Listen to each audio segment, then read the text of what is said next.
You ask Tiger to solve. This deals with linear equations with one unknown.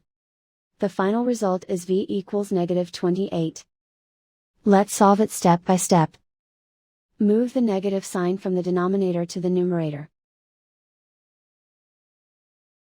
Swap sides.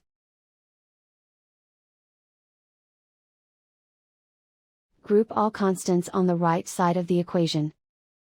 Add 8 to both sides. Group like terms. Simplify the arithmetic.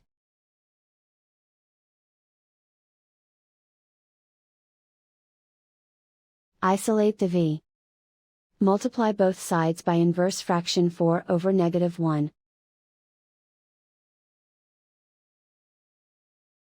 Group like terms. Multiply the coefficients. Simplify the arithmetic.